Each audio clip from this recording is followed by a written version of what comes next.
Podcast 39 should be in the podcast 19 for I everyone. know. Absolutely. Hey, Fish, guess what? We are live, and I don't know about you, but I am pumped. The 4 NFL games this weekend are going to be incredibly good. I can feel it. It reminds me of episodes of Tool Time. That's because we're going to be talking to Richard Karn, the actor who played Al Borland on Home Improvement in the 1990s with Tim Allen. Now, Richard is still working quite a bit, even has his own NFT. What is that? You're going to find out. Plus, he's a big sports fan, and he follows his teams in Seattle and in the Washington area. But he has another team in the NFL playoffs that may shock you. You're going to hear from Richard Karn.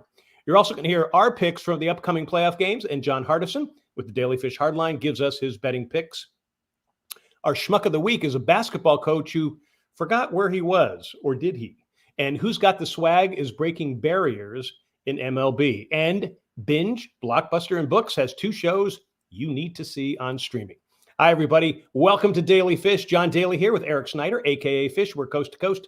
Coming to you from Las Vegas and Myrtle Beach. We talk sports, entertainment, and everything in between with some viewpoints you're not going to get anywhere else. And Fish, we actually had some scheduling problems, which is rare for us. So we're kind of excited folks are here with us now before the playoffs begin. And we're going to be back at 6 p.m. Eastern on Tuesday for our regular schedule. But I am pumped about today. So basically, me too, John. And I'm so excited to have Rick Karn and have the hard man on. He's great. But think about this: maybe we're just another pregame show to the great games that are coming up. Starting off with the Titans and the Bengals in a couple hours. I know. I'm really excited about that. I'm just pumped. The weather here in the Carolinas is just horrible. It's cold, windy. We had snow and ice. And so it's like, this is perfect. We should be watching NFL playoff games and staying inside. I know you got the same thing out there, right?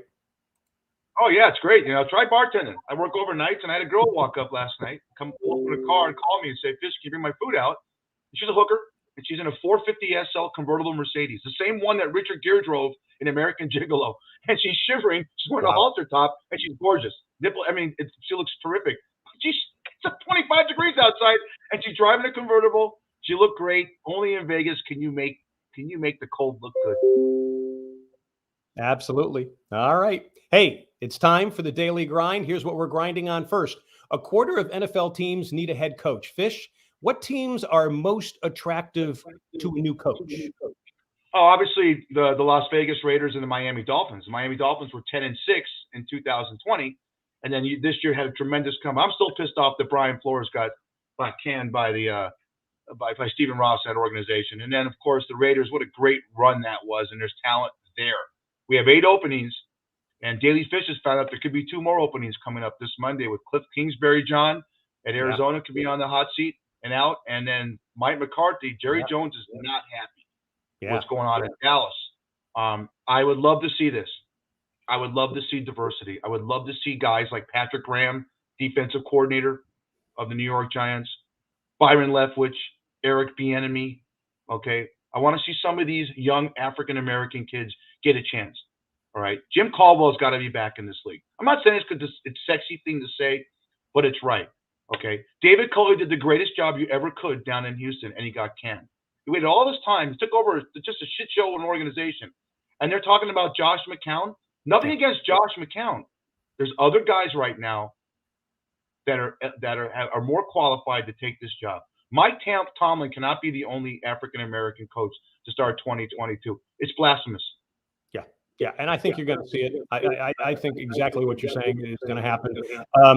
I also think the Giants might be a little bit more of an attractive team since they seem to be blowing things up. The problem is with the Mara family, they haven't made good choices over the last decade, I would say. So I'll be really curious to see what they're going to do there. What's your thought on that, on the Giants?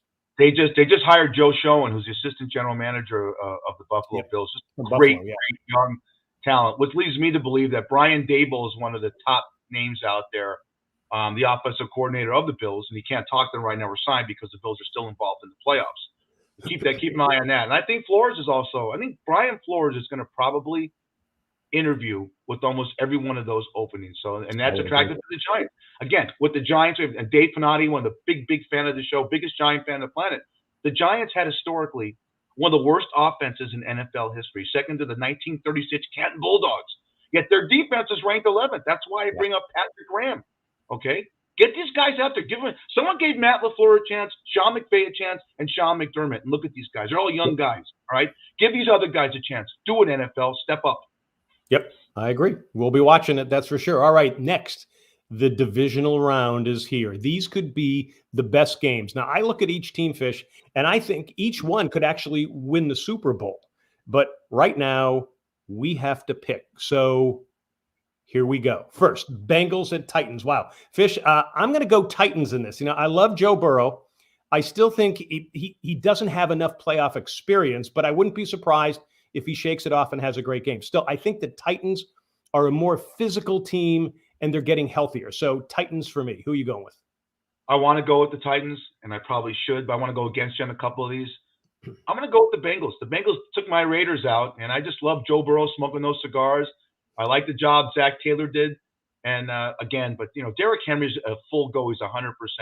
The Titans are tough. So I'm going to go with the Bengals, but who's going to be shocked if the Titans win? Okay. Do you like the sunglasses too? Love it all. Okay. No, I love everything about that kid. I love more about that. I love Jamar Chase and T. Higgins. Yeah. Right. We talked to Hardison about team. that. If you play fantasy, these two guys are going to be around fantasy for a long time. They're wide receivers. Yeah, I agree. All right, next, 49ers at the Packers. Go for it, Fish. You first. If the Packers, everyone wants to pick the 49ers and saying, you know what, the great defense and Bosa, and they're playing great.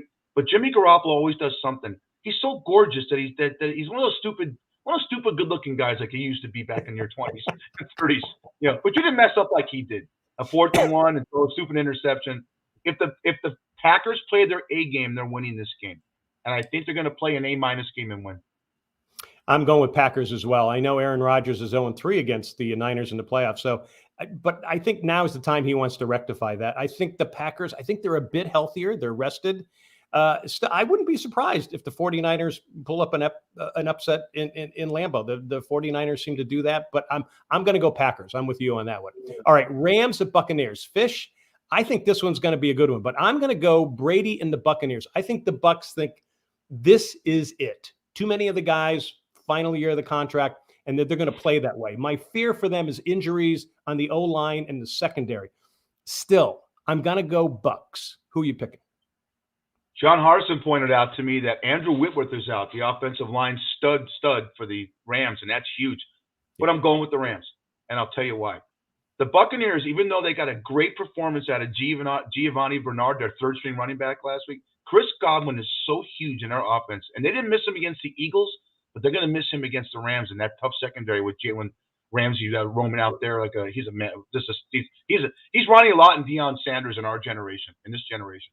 I like the Rams. Something about the Rams right now, and I want to be honest with you. I want to see the Rams go to the Super Bowl because it's my hometown.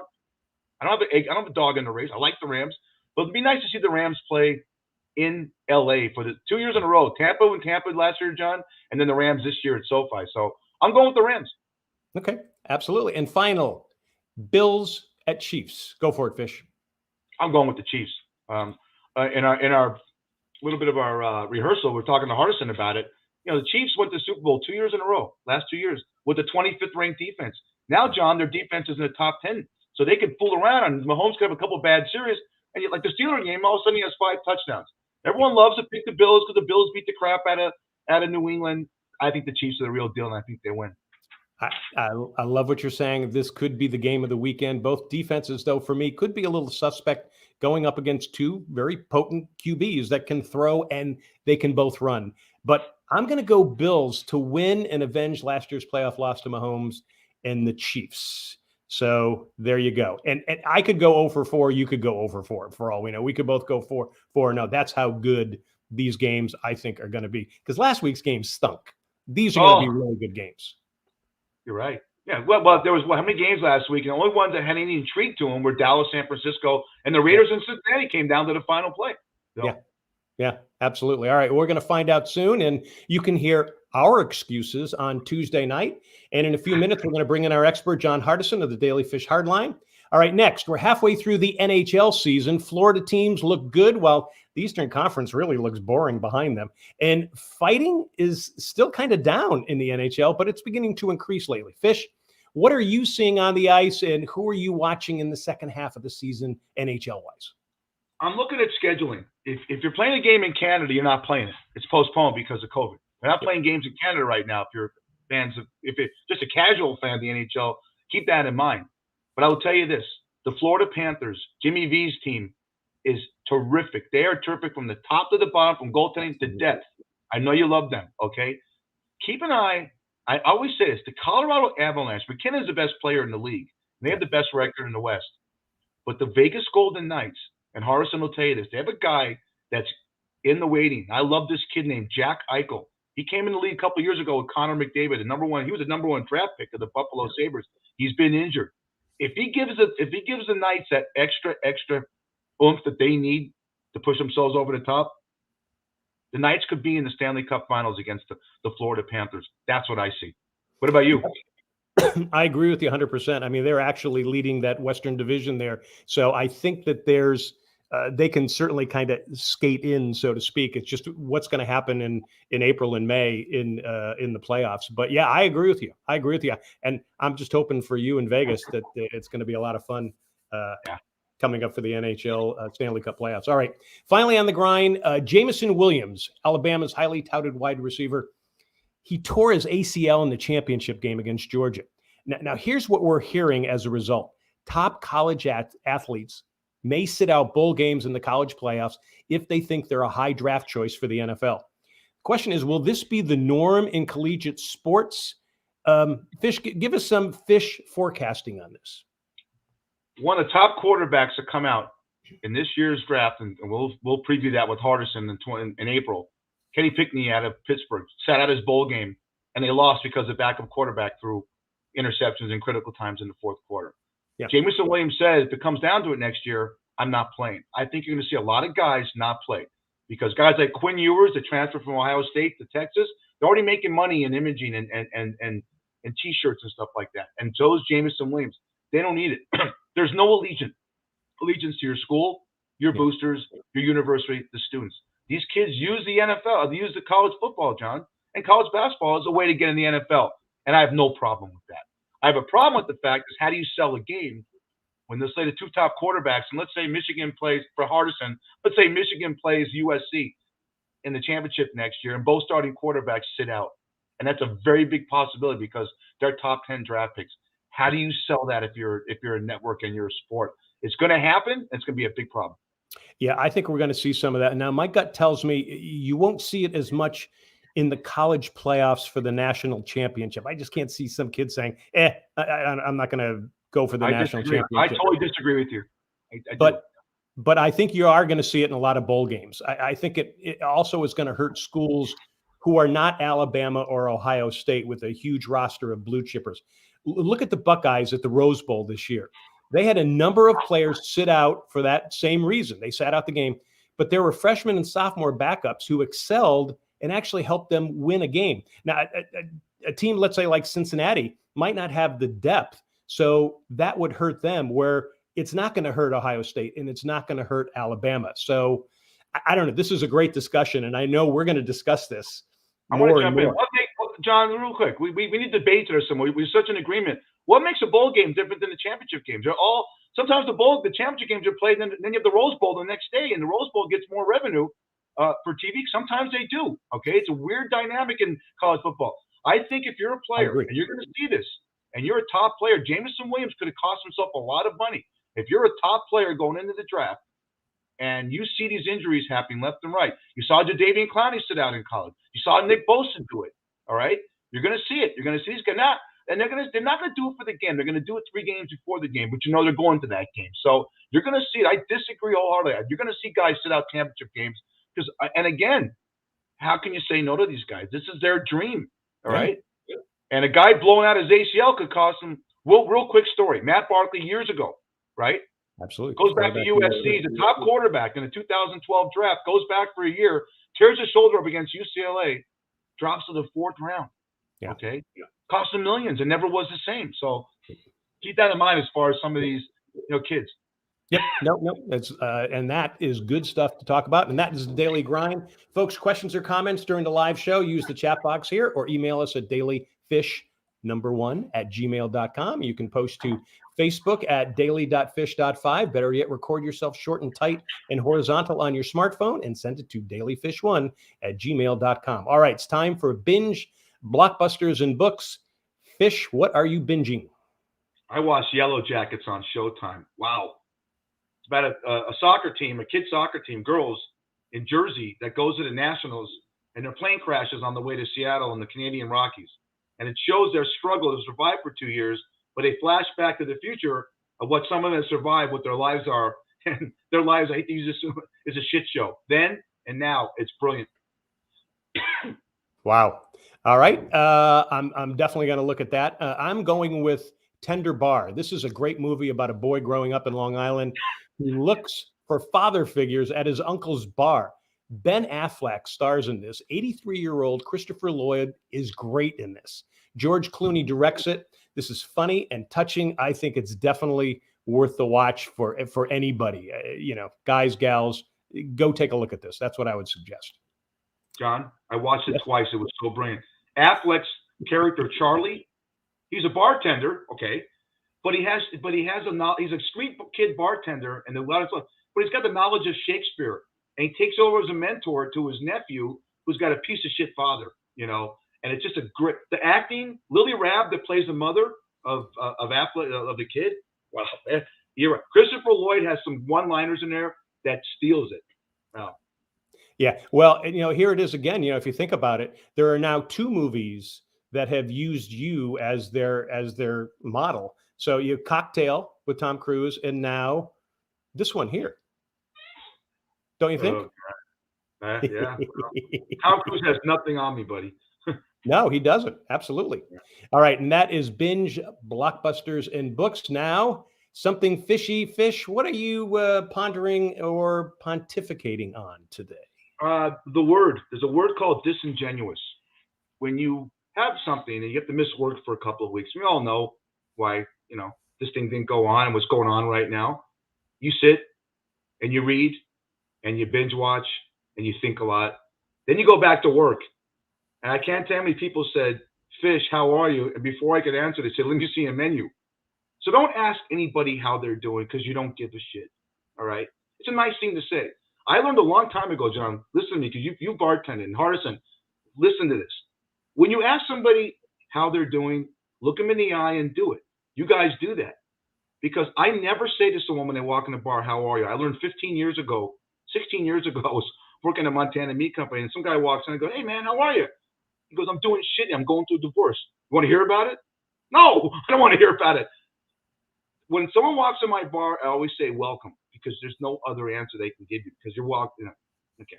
Now, let's fast forward to this flat week. I'm watching a lot of stuff, and I stream a lot. There's no commercials. I watch Showtime. I watch HBO. No commercials. But I watch stuff with commercials. Sporting events. Okay.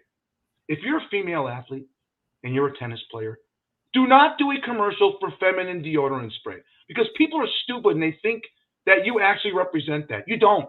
Okay. I saw Bryce Harper do a freaking commercial for Jock Itch. Now every time I see Bryce Harper, I'm thinking when he scratches his balls at home plate, and he's got Jock Itch. He's using Connectin. All right. People, remember this. Just because they do these ads doesn't mean that they really endorse the product. They're getting paid. But I would never, if I'm a good-looking female tennis player and you know who you are, please don't do that. Don't do that. You don't need the money, okay? Because people are dumb and think that you actually use those products. You don't, okay? John, look how good-looking John is. John uses no hair products. If he did, okay, it'll be top coverage, and when you spray, this thing would fall apart. So that's my something fishy. It was great to be home and do all kind of stuff and catch up and read. But when you just be real when you say hello to somebody, because how are you? You don't really give a crap. Does that make sense to you, John? I agree wholeheartedly. And if you do ask somebody that, look them in the eye and listen to them after you ask the question. By the way, I don't know if you know this or not, but you and I are going to be the spokespersons for Preparation H. Yeah, guess what? I've been doing so much shit in the last couple of weeks. Know what's up there. Richard Gere called me and said, "You have any friends that I know?" Let's move on. All right. Here. That is something fishy. All right, still ahead, Schmuck of the Week, along with Who's Got the Swag, and we are going to talk with actor Richard Karn coming up. Time for the Daily Fish Hardlines. Joining us is John Hardison from the podcast The Cost of Winning, focusing on fantasy sports and sports betting. Hardline, welcome back, buddy. Are you as pumped as we are today? I'm pumped. I thought Fish was going to bring up the damn gerbil again, but you know he did. He did kind of. Oh, there he goes. Look at him. He's trying out for a receiver point with the Bengals. Oh my God. All right, let's go in order here. Bengals are in Tennessee against the Titans, who are a 3.5-point favorite. What are you calling for, Hardline? I like the Bengals to cover in this game. Joe Burrow, he doesn't have a lot of playoff experience, but man, does that guy have swag and heart. And I mean, he just goes out there and does not care what anyone thinks. His stats for this year are quite amazing. He's got 2,000+ yard receivers. A guy that was almost his third, like 800, almost 900 yards, and Tyler Boyd. 6th in yards per game, third in yards per game, 6th in total yards, 8th in TDs this year. I just love all the different pieces that the Bengals had. And the thing that's crazy about the Bengals, even though we talk about Jamar Chase, we talk about T. Higgins, we talk about Tyler Boyd, Joe Mixon has had such a great season. I mean, he's top 3 in yards. He's got to be up there in terms of rushing touchdowns. Give the guy the respect that he deserves. And he's maybe the third best option on the team. Let that just sink in, that the third best option you have has over 1,000 yards rushing for the season. I like Ryan Tannehill. I like what Tennessee does. They find a way to grit and grind, and they try to win. I just think that their lack of a passing offense this season is going to come and get them in this playoffs. King Henry's back, but he hasn't played in about 6 to 7 weeks. It wouldn't surprise me if the Titans pulled the upset, ended up pulling the win, but I'm going Cincinnati in this game. So Cincinnati plus 3.5. You take it. Plus 3.5. All right, go for it, Fish. My favorite game of the weekend is the one tonight. The Packers host the 49ers. Wind chill factor about -7. Snow flurries expected. Packers 5.5-point favorites. Go. Got to take the 49ers on this one. They have found ways to scrap and win the last few weeks. I didn't even think they were going to possibly make the playoffs, and look what they've done. And they went to Dallas and they won. The X factors for me in this game are really Trent Williams, Deebo Samuels, and Elijah Mitchell. If they can get those 3 guys going, and they played a lot of money for Trent Williams to do what Trent Williams has done best, being an all-pro, I think they get it done. I know they have Zadarius Smith coming back for the Green Bay Packers for this game, but I just think there's something different, something special about this 49ers team that I've been betting against them the last few weeks, and I can't keep betting against them anymore. They're real. They're real. Right. I got to take them. All right, taking the 49ers. All right, Brady and the Buccaneers are home as 3-point favorites over the Rams and Matthew Stafford. Where do you go on this one? I got to take the Bucs. It's hard to bet against Brady. They keep finding ways to win.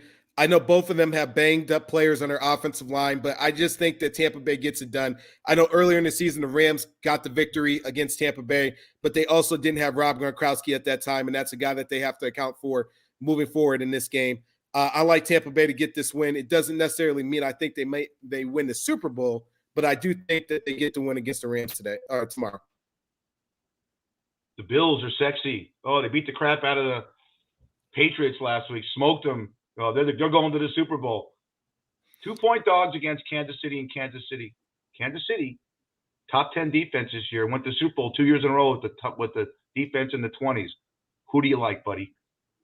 I can't go against Head and Shoulders. The new spokesperson, Head and Shoulders.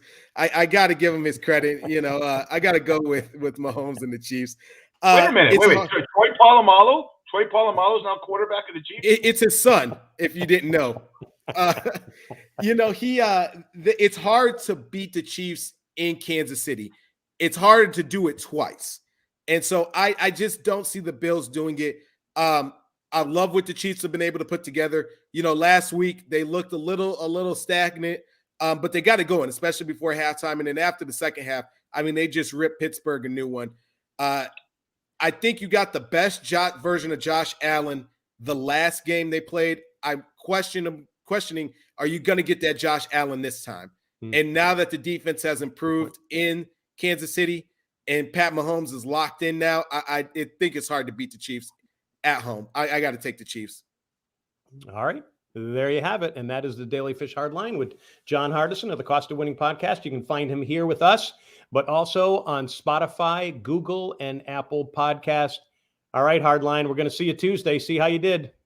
Hey, I'm hoping to bat 1,000. Absolutely. Right. We'll find out. Thanks, man. All right, buddy. Thanks.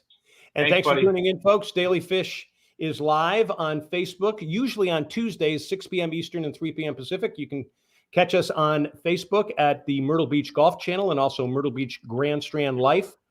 We are also on the DBNA Television Network on Roku, Amazon Fire as well. We stream 24/7 on the DBNA Television website as well. Follow us and like us at daily.fish.5. You can also subscribe on YouTube. All right, now it is time for our Schmuck of the Week. Who's been schmucky this week, Fish? Check out this video I'm going to show you from the Nets. It's assistant coach David Vanderpool of the Brooklyn Nets got fired. Edwards has it. Here's Mills as the Wizards get back on defense. And there's a foul committed by Kuzma. And they got to be careful. It's getting kind of out of hand right now, JK. But this is the reason. Let's go back to this play. Watch one of the coaches for Brooklyn, that's David Vanderpool, actually touched the ball, which is not allowed. As it's not allowed. Oh, John, David Vanderpool touches the ball, gets fined $10,000. The Nets got fined $25,000. They said it's no big deal. No big deal. Tell us, I don't get it. I mean, look, there wasn't a lot of options for Schmuck of the Week because everyone's been in very good behavior. But that's a schmucky move, don't you believe? Oh, absolutely. Yeah. No, good choice. Good choice. All right, let's see who's got the swag. Who are we toasting? I can't. You know what? If Rick Karn, you're in the queue right now. We're bringing in a second. John hates the Yankees, so every time I get a chance to do something good about the Yankees, I'm going to do it. Look what the New York Yankees did there, Rick Karn. This beautiful girl is Rachel Balkovec, and she was introduced a week ago Wednesday as manager of the New York Yankees low A affiliate in the Florida State League. And taking over the Tampa Tarpons, take it easy, Balkovec will become the first female manager in the history of affiliated baseball, an appointment to years in the making for a college softball player. Isn't that great, John? Yeah. No, I think it's wonderful. And, hats off to the Yankees as well. But also, and being a Red Sox fan, I got to throw in the Red Sox hired Bianca Smith as a coach, working with position players for their Fort Myers team. And she is the first Black woman hired as a coach. So, baseball is stepping up, and you know what? I think it's great. So great choices right there. All right. So we're going to toast both of them with our drink of the week. All right. What are we sipping on there, Fish? This is a chai tea hot toddy. Now in mine, I don't know what you put in yours, but I use Malibu rum. Nice. I used Captain Morgan rum, hot water, and Breathe Easy tea made by Nature's Delight. So I got it all. Well, I used actually the hot chai tea latte, and I put a shot of spiced rum in there. So here's to our who's got the swag. Here's to you. Way to go, Yankees! You know what? That's awesome. Why not? Why can't a female be a manager? Why can't a female be an NBA coach? Absolutely. No doubt about it. All right. Daily Fish Drink of the Week is sponsored by Shucks Tavern in Vegas. Great seafood and drinks in 2 locations. Head to Shucks Tavern on North Durango on the northwest side of town where Fish is overnight. Say Daily Fish Podcast. You get a free drink. Do it the next day, a free appetizer. That's Shucks Tavern. Check out Shucks Tavern on Facebook, and it's up in Vegas. Now, hey, you're getting a lot of people coming in for free appetizers, right? Oh yeah, free appetizers. I want to know what you're doing with me. How'd you get Daly? He was a great anchor here. We only watch the news cuts of him. Where did he find you? And I said, there's a lot of GoFundMe pages for a Jewish schmuck like me. Yeah, and everybody says, how does a boring guy like me get somebody funny like you? So there you go. All right, hey, we're just getting started. Up next, we're going to gab with actor Richard Karn in a few minutes. Actually, a few seconds, really. First, let's tell you about MedSonics. Heading to Vegas, first place to stop is MedSonics. This sound wave technology relieves pain, inflammation, even jet lag. It's non-invasive. You sit there for 25 minutes and you relax. The technology will soon be all over the country. Go to medsonics.com. That's spelled MEDSONIX, medsonics.com. Al is the owner inventor. Tell him Daly Fish sent you there. All right. Let's bring on our special guest, Richard Karn. He played Al Borland on the 90s hit series Home Improvement. He is still with his home improvement partner, Tim Allen, doing the game show now called More Power on History Channel. He also played a dad in a quirky show about teenage girls. It's a really cool show called Pen 15. He's also a fan from Seattle, and he plays in a number of celebrity golf events. Richard, welcome to Daly Fish. Great to have you on. Welcome. I also have my cup right here. Very good. Oh, we should have brought you on for the toast then. My God. I know. Well, I got, this is a Hadley, M.A. Hadley, that I discovered when I was doing theater in Louisville, Actors Theater Louisville. It's a place where they make them, and I just thought they were very cool. Very nice. It looks Richard, great. I want to toast that beautiful purple jersey you're wearing, because when I grew up in LA, even though I grew up a Bruin fan, went to University of Texas, I love a guy named, watch this, Daly.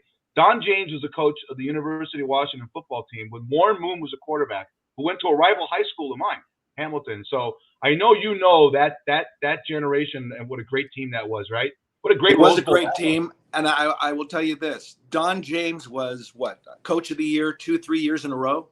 Yeah, great coach. When they decided to sanction the University of Washington because I think our quarterback got a deal on a truck.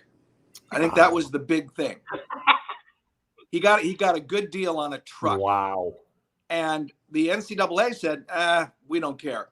But the Pac-10 at the time, they said, no, we're going to sanction you. 3 years, no TV, no recruiting. It decimated our program for, well, I think we've had more coaches in the last 30 years than any other team in the United States. And because the Pac-10 at that point, because there wasn't a national thing, they didn't realize that they have to protect their own. They have to protect their own group of people, because they thought that Washington was just a powerhouse, and we'd been co-national champions. And don't get me started. I'm very upset about that. And Don James, I got one question for you, because I have a restaurant, and you know what, Rick, I have a lot of people that relocated from Seattle that come in my restaurant, and they'll tell you, and maybe I want to ask you this question. They said the University of Washington football is more popular than the Seahawks. Is that true? You know what? It's relative. Okay. It is totally relative, because the University of Washington, they have that beautiful, beautiful stadium right down there on Lake Washington. I mean, you can drive up your boat to the game. And by the way, they've got this great subway system now. Last year, when I went to a game, I stayed downtown at the WAC, the Washington Athletic Club. Oh, wow. Walked a block and a half, got on a train, and I was in front of Husky Stadium in 2 minutes from downtown Seattle. I mean, it's pretty brilliant. But the Seahawks are, they're golden too. And obviously, because I'm from Seattle, I've been a big fan of both. However, I did theater in Kansas City a few years ago, and now I'm kind of a Kansas City Chiefs fan also. And my wife is from Texas, so she's a Cowboy. All right, that was the thing. That was the thing I was teasing, was the fact that you were going to you're going to tell us there was some other team that wasn't the Seattle Seahawks. How did the Kansas City Chiefs fan thing happen? Well, because I was in Kansas City to do a play for 3 months, and I was there. Now, this is going back about 5 years. Mahomes had just materialized out of nowhere, and they were in the running, and the town was ecstatic. I mean, they were so primed. And I was doing this play where there was audience participation. It was a comedy murder mystery. And if I got chosen as the murderer, I would say something. I would say this. I go, well, what do they know? They still think that the Chiefs can make it to the Super Bowl without a defense. And I swear to God, the whole theater just exploded, and throwing napkins at me. And then 2 seconds later, they would laugh, because they go, oh, I know, it's so true. It's so true.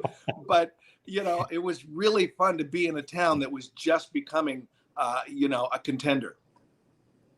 Great story. We're all going through that. I'm a Raider fan. My wife's a Steeler fan. John's a Giants fan. His wife's a Browns fan. It's just what football does to encapsulate so many households. It's crazy. Well, I mean, even Detroit won some games this year. Come on. I love the fact that that there is now starting to be, not just one or two teams at the top, that everybody is competing. Everybody is competing. And that's the NFL. Yeah, sure. NFL loves that. Yeah, well, maybe the college teams will fall in behind, but once you bring money into the game for the players, it changes the whole thing. It just changes the whole outlook. I mean, you guys were talking about it earlier. People not playing in their big games at the end of the season because they don't want to hurt themselves. Well, bottom line, it's money. It's what am I going to do for the rest of my life if I get hurt in this game that doesn't mean anything personally, but it does to the community. So, there's how do you figure that one out? Yeah. How do you separate the community and that gave you everything and a chance, but then again, it's your own domain. You're your own franchise. And speaking of franchises, Home Improvement, brilliant. Who doesn't love that show? But I want to ask you, of all the guys that you worked with on that show, Tim Allen, great cast. Who was a practical joker on the set? Who was a guy between takes or in the trailers that just pulled all kinds of pranks? I think it was our crew. We had the same crew, for 8 years, and they were really great. And we brought them into the show. With Tool Time, we kind of had a sense that it was a small cable access show. So our crew was the crew on this little tiny cable access. You guys don't have a crew. You don't have a camera or anything like that, but we did, because it's television. And Tim didn't do practical jokes. What Tim did was anything that happened to him the day before, he would create into a monologue, or he would create into it being funny. And that was what was wonderful about being around him, is just you saw the world in a way different way, and it became funnier. It just does. I mean, both of us were going through remodeling of our homes at the time, because now I have enough money to have a home, one, and then enough money to, fix it up. But stuff would happen at Tim's house, and he'd go, my sprinklers, the outside lights are shorting out. I go, what do you mean? My lights are shorting out. I went to my contractor. I said, the lights are shorting out. He goes, yeah, they're getting wet. He says, yeah, I know they're outside lights. They're supposed to get wet. I said, well, we didn't think they'd get that wet. He said, well, you put them next to sprinklers. Well, it's what can I say? It's just, this is the stuff that he would just make me laugh. And, God bless him. I could make him laugh too. I mean, there were some that we never got a clean take, and he couldn't ever look at me, when I had that 10-gallon hat on. No, definitely. That's great. So rumors all the time. Is there going to be a revival of Home Improvement? Yeah, about that. I don't believe there will be. We had one years ago, but it was a Tool Time reunion. We're not even on Disney Plus. The producers, Wind Dancer and Disney, are still kind of going at it 30 years later, because after the first season, Disney bought ABC and wanted to sell the show to themselves for less. And Wind Dancer, the other producing partner, said, no, we could take the show to NBC or CBS and get more money. So that's, like I said with college football, bottom line, money always gets in the way of everything. Hey, you were talking about Tim Allen, and I was reading you have a non-fungible token, an NFT, and it's called I Don't Think So, Tim. No, that's not me. That's somebody else. That's not you? That's not me. Somebody else put that out there. No kidding. Okay. No kidding. I thought that was you. Okay. All right. Well, I dipped my toe into NFTs, and my God, the firestorm on Twitter and Instagram was amazing. It truly was amazing. And then this one guy kind of got on my side, and he had, 20 million followers. And so I had to turn my phone off. It was just blinking every second. I couldn't look at anything. But my non-fungible tokens aren't pieces of art or T-shirts or anything like that. They're kind of their experiences. And it's either, playing Feud with me online for a half hour or playing golf with me, or Okay. it's an experience. It's not something that, can go up and down in price like a picture of a monkey on a t-shirt. That's still kind of in murky waters for me right now. Well, and I'm the same way too. How do they get your NFTs? How do they find out where that is? Yeah, I don't know. Super Fandom is the company that called me up to do this, and I was like, oh yeah, and for somebody who's older generation that doesn't have his finger on the pulse of everything that's going on online, I went, well, yeah, I've heard of that. That might be something interesting to try, and then when I did, all these, all this stuff, you get knowledge, you get big knowledge. It might not be right, it might not be the knowledge you want to hear, but it's like, how can you do that? You're do you know how much energy it costs to make a Bitcoin?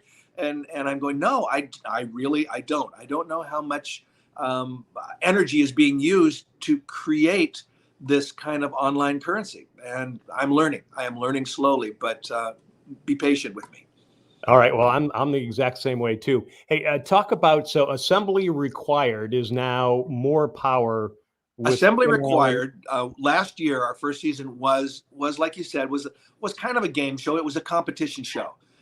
They decided that they didn't really like that idea as much, and so this year it's called More Power. It's not a competition, but we bring in people to build stuff. We talk about it, and then Tim and I go off in a corner and we just kind of shoot the shit, kind of like you guys. We just whatever comes up, we throw out there. And Tim owns the Tool Time set. He has the Tool Time set, and he has his set from Last Man Standing. So every once in a while, we'll just be sitting on the set and he go, hey, remember that time we did this? Or, God, remember when we had Payne Stewart on the show, or whatever. And so little parts of that will become, segments on More Power. Wow. Actually, I think it's really cool what you guys are doing, because I'm an idiot when I order stuff, like get it from Amazon. I have to go on YouTube and get a video to help me to assemble it, even though I'm reading the stuff there. I have to go on YouTube to change the light setting on my outdoor lights. I can never remember this 20-minute system of, okay, you push this button, then go to, clear, then push this button, and now we're going to do start. Push this button and go to AM, whatever. I don't store that in my long-term memory. I keep it on YouTube. We all download our heads now to the cloud. The cloud has helped us. That's exactly right. I'm looking off to the side. We have a comment section here, Richard, and I got one from Randy Fitch and Sarah Wiegert, both from Bellingham, Washington. Yeah, they're big fans of the show, and they said, ask Richard Karn if he ever went. This question if he ever went to the Kingdome and sat in that stadium when it rocked. Yes, in fact, I saw Paul McCartney and Wings. Oh. Paul McCartney and Wings in the Kingdome. Wow. So, that was our first big, foyer into big stadium stuff going on. And then I actually had a summer job across the street, moving furniture, and then boom, that place was gone and the Kingdome happened. And now the Kingdome is gone. We've got two beautiful stadiums side by side. And, I think, Seattle was worn out by those two stadiums, and that's why we lost the Sonics, because they didn't want to build the third stadium. And now they built the third stadium, but it's for a hockey team. Yeah. The Kraken. Yeah. Well, John, am I just rambling? Am I just kind of going on? No, we love it. No, we love it. Keep rambling. But okay. John and I are always trying to save baseball. And I love the Mariners when they had A-Rod and they had Randy Johnson. And there's a good, of course, Ken Griffey Jr., in my opinion, one of the greatest players of all time. We had some great players. We did. And I got to play with some of them. Really? When I had my golf tournament in Seattle during the 90s and early 2000s, we had a baseball game, a hardball game. And, Dave Henderson came and played. There was just a bunch of guys that stopped by to play. I got a hit off Rollie Fingers. Can you believe that? I mean, he pitched me a big, softball, but I got a hit. And then Brooks Robinson hits me in. It was amazing. Oh, wow. That is cool. That is very cool. The great thing about the Seattle area, John, I've never been there, but I'm intrigued by loyal fandom. And John, I always talk about how people sell. I'm in Vegas now, and everyone's selling their Raider tickets. First year with fans, and They're selling them.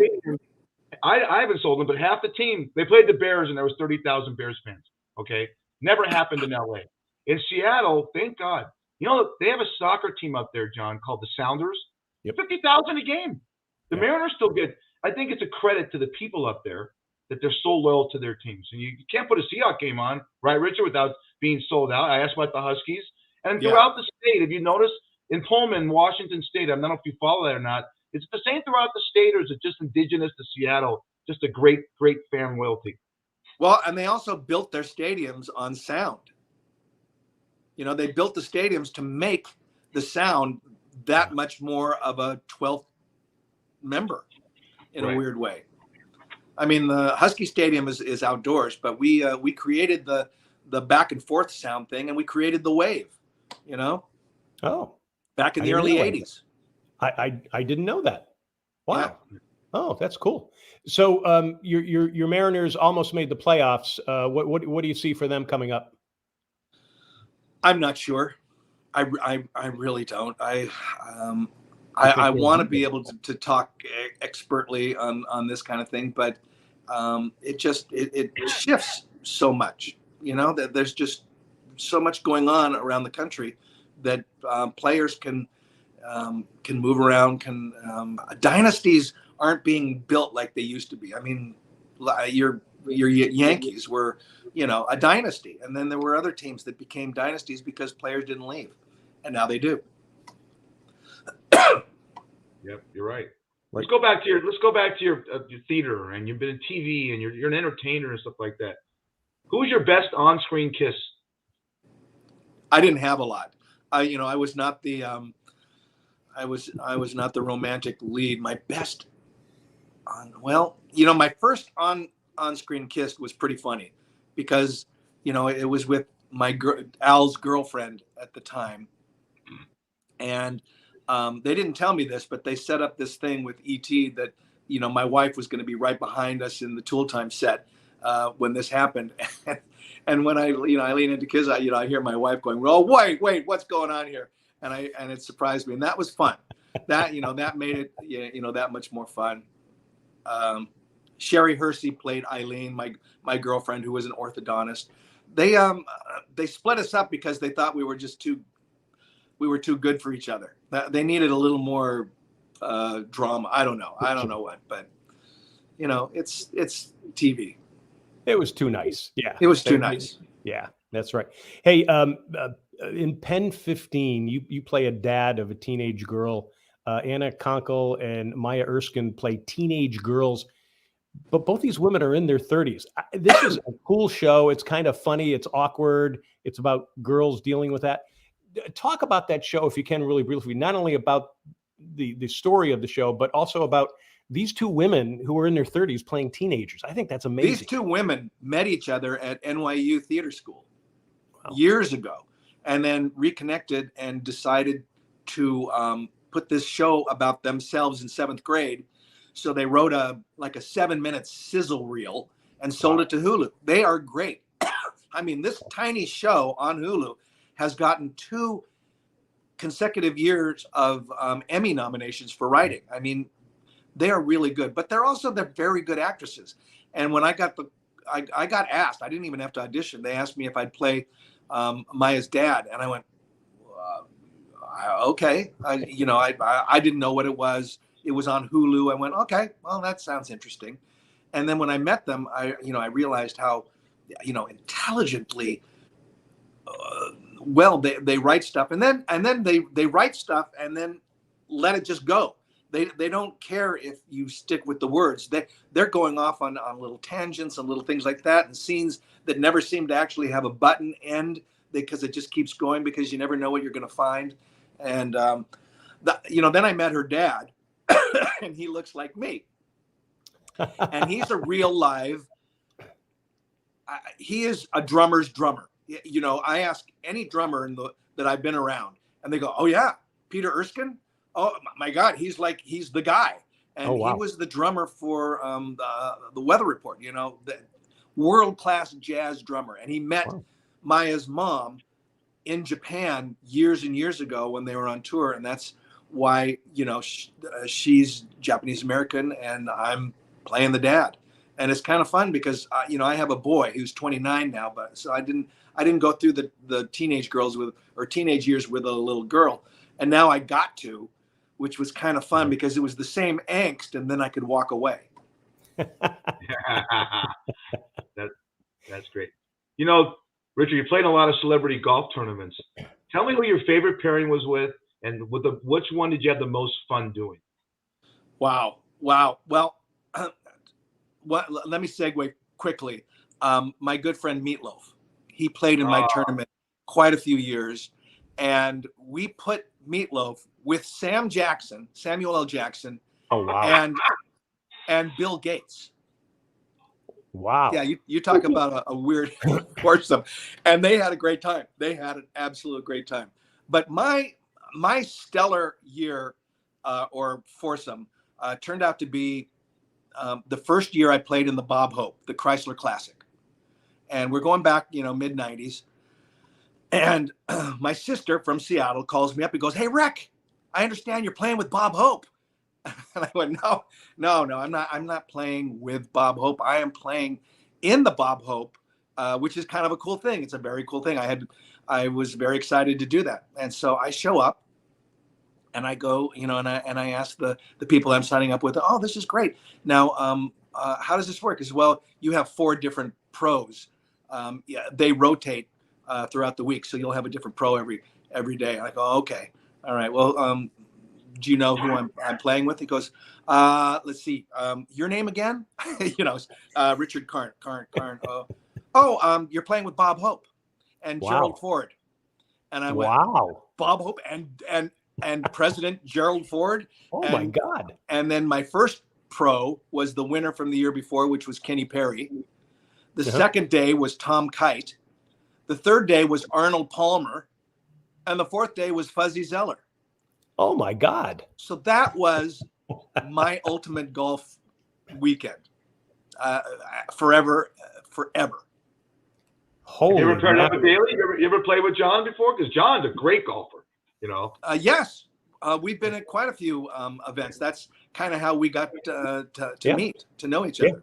Yeah, we actually played in Fuzzy's event for a number of years. And because of that, because I met Fuzzy at the Bob Hope, he invited me to his tournament like 12, 13 years in a row. Yeah, that was a great tournament. We had a lot of fun there. Hey, you got one coming up. It's the Rahm Celebrity Golf Event. It's for St. Jude's. Fellow actor Kevin Rahm.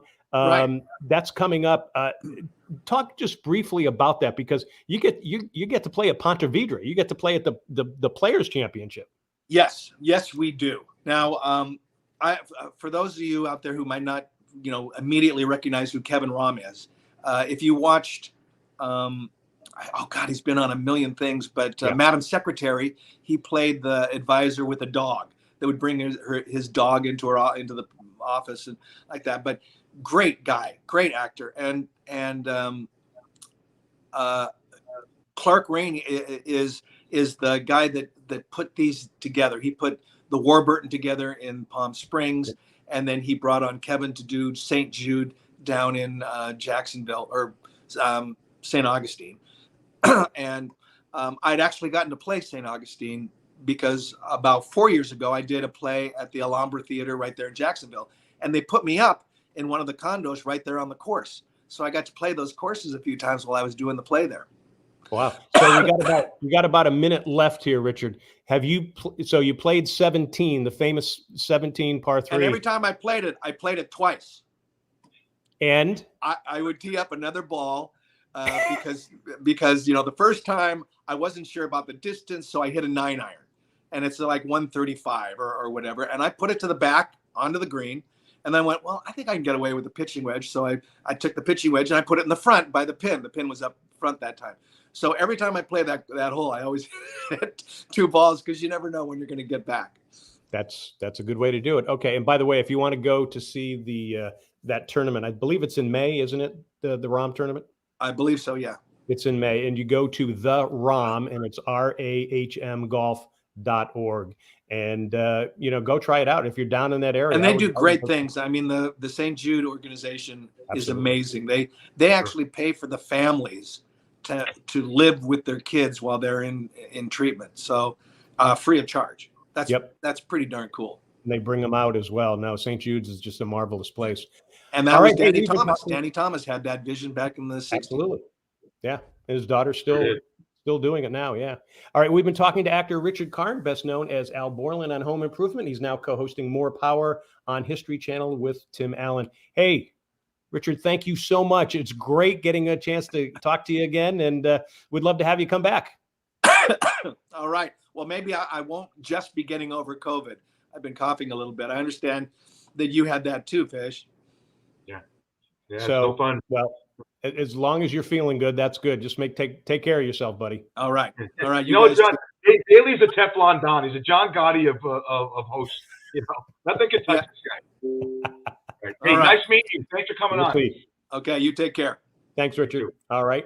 And coming up, Fish and I are going to wrap things up and give you a sneak peek at the week ahead. First, you need a great golf getaway. The Myrtle Beach Golf Trail has dozens of courses along the Carolina coast. Set up an entire trip for yourself, your family, or a bunch of friends. The Myrtle Beach Golf Trail myrtlebeachgolftrail.com. Again, you can play there year-round, although it's a little chilly here today, but things are going to start warming up pretty soon here. All right, Fish, before we go, we're going to be on our regular time on Tuesday at 6 p.m. Eastern, 3 p.m. Pacific. And next week, we're going to be talking Olympics. Our guest is going to be gold medal speed skater Dan Jansen. So I'm really looking forward to that. And there's just so much going on with the Olympics as far as really not the Olympics itself, but everything going on around it. So it'll be interesting to see what he has to say. Yeah. I mean, and keep an eye on us because we have John Williams as our Pacific Rim. Doesn't sound right. Our Pacific Rim correspondent. Well, and again, we're hearing some reports at NBC. It's not just true. NBC's not sending their correspondents over there. So there's no buzz. Again, there's got to be, I'm always into these things and there's no buzz. And you're starting Olympics next week, John, or 2 weeks. And we're still in the middle of the NFL playoffs when the championship games start. I'm sorry. In America, that takes precedent. So no, absolutely. Absolutely. And unfortunately, there's a lot of the political and geopolitical stuff that's kind of seeping into, what's going on. They're telling, athletes don't bring your phones and, they're worried about a repressive Chinese government there and how they're going to treat athletes, stuff like that. So, there's a lot more intrigue there, probably more intrigue than we want. But anyway, we're going to be watching that. We're going to have Dan Jansen on, and we're looking forward to talking to Dan. Dan's a great guy. He's got some great history, needless to say, of and some drama that happened with him. He's a great guy. He's actually got a great celebrity golf event that's up in the Charlotte area, so we'll probably talk about that as well. So all good. So we got about 2 minutes left here, Fish. What are your final thoughts here? Well, and this is great. We're going to do a show in 3 days, and we're going to have an update on hopefully the negotiations between Major League Baseball and the Players Union. And I have another meeting on Monday because it's getting down to crunch time. I always say John and I are trying to save the sport of baseball, but the pitchers and catchers report February 19th. That's not that far away. And there's nothing done in these next couple of meetings. We're in dangerous territory for a work stoppage. So that concerns us. We'll give you an update on that. We'll talk more. Obviously, we'll talk more about what happened this weekend in the NFL. Can't wait. Game coming up in about 3 hours. John, thanks for hanging in there with us. Thanks for all the schedule changes. Like I said, between Hardison, Rick Karn, and myself, you are the last man standing. Well, I'm just I'm very lucky because I'm staying in, and unfortunately, you've got to be out in the midst of everything with all these folks. So I've been lucky, but I'm glad you're doing better, buddy. That's for sure. So great. So take us out. Well, I want to finish the chai tea toddy before we do that. But folks, remember, Daily Fish is live from Vegas and Myrtle Beach. You can catch us on Facebook at daily.fish.5. You can also catch us on Facebook on the Myrtle Beach Golf Channel and the Myrtle Beach Grand Strand Life. We're also on the DB&A Television Network. We're on their Roku and Amazon Fire as well. You go to the DB&A Television website, dbnatelevision.com. We are also on YouTube, so definitely look for us there. Hey, you got a comment, you got a suggestion, a guest you want us to interview, write to us. Here's the email, dalyfish1@gmail.com. That'll go right to Fish and me. And got any great comments? You got any suggestions? Let us know. So there you have it. Fish, I'm looking forward to today. I know we'll be texting back and forth. So love you, buddy. Glad you're feeling better. Thanks, buddy. See you next week or in 3 days.